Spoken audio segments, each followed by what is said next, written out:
నమస్తే అండి. నమస్తే. మీ పేరు చెప్పండి. నా పేరు బేత వరలక్ష్మి. ఎక్కడ ఉంటున్నారు? మేము జోడుగులపాలెంలో ఉంటున్నాము. విశాఖపట్నమా? విశాఖపట్నం జోడుగులపాలెం. తర్వాత నాకు ఈ మందు వాడమని చెప్పారమ్మా. ఇది వాడమని చెప్తే నేనైతే అన్ని డబ్బులు పెట్టుకొని కొనలేక ఆగిపోయాను. కాకపోతే వాళ్ళు వచ్చి ఓ బాటిల్ ఇచ్చారు నాకు. ఓ బాటిల్ ఇస్తే అది వాడాను. నాకైతే బాగా పనిచేసింది ఇది. ఎందుకంటే నాకు కాలు వాపులు, నేను నడవలేక మా బాడీ అంతా వాపులు ఉండేది. చెయ్యి అయితే పైకి ఎత్తలేకపోయేదాన్ని. శరీరంలో కొన్ని బలహీనతలు కూడా ఉండి నాకు అవన్నీ దేవుడి దగ్గర ఇది వాడాక బాగుంది నాకు.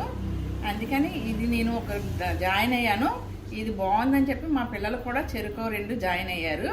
ఇప్పుడు మేము కాకుండా మా ఫ్యామిలీ అంతా దీనికోసమే వాడుతున్నాం. ఒకప్పుడు ఇది ఒక్కడికి జాయిన్ కట్టడానికే కష్టపడింది. 13,500 అంటే నాకు చాలా కష్టమే.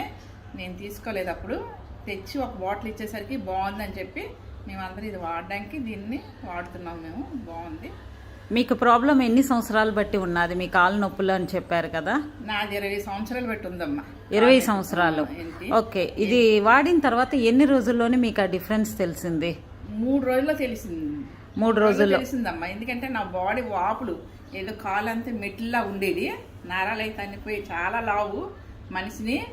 నడక కూడా జంప్ ఏదో డ్యాన్స్ చేసినట్టు నడుస్తూ ఉండేదాన్ని. ఈ సైడ్ నిలబడితే ఆ సైడ్కి వెళ్తూ ఉండేదాన్ని. ఒకసారి నాకే చాలా బాధ అనిపించింది. ఒళ్ళంతా బరువు, నొప్పులు, అసలు లేవడానికే చాలా కష్టంగా ఉండేది. కానీ 3 రోజులే వాడాను నేను.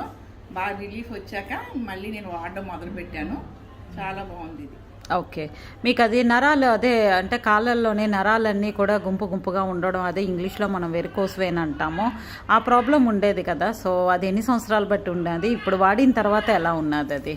అది ఛానల్ బట్టి ఉంది. ఇంచుమించు ఛానల్ బట్టి నా కాలు నొప్పి ఇంచుమించు ఛానల్ బట్టి ఉంది. 15 సంవత్సరాలు 20 సంవత్సరాలు బట్టి పడ్డాను. చాలా మందులు వాడాను. ఇంకా చాలా హోమియోపతి దానికి ఇంకా చెప్పలేను. వాడి ఇసుకొచ్చి కూరుకున్నాను అనమాట. బ్లడ్ సర్క్యులేషన్ జరుగుతలేదు. కాలు వాపులు ఉండిపోయాయి అన్నమాట. వాపుండి కాలు కిందకి తలగడ పెట్టుకుంటే కానీ కాలు కింద పెట్టలేకపోయేదాన్ని. అంత ప్రాబ్లం ఉండేది. కానీ అది డాక్టర్ దగ్గరికి వెళ్తే అది ఆపరేషన్ చేయాలన్నారు. బ్లడ్ సర్క్యులేషన్ జరగకపోతే ఆపరేషన్ చేయాలి, ఏదో పట్టీలు వేయాలి, ఏవో చెప్పారు. నాకు భయం వేసి నేను అయితే అవేమి వాడలేదు. ఇది వాడాక మాత్రం నాకు చాలా బాగుందండి. నిజం చెప్పాలంటే చాలా సంతోషంగా ఉంది. అమ్మయ్య పర్వాలేదు అనిపిస్తుంది. డబ్బులు మాటకేం కానీ ప్రాణం హాయిగా ఉంది. Okay. Thank you very much. Okay.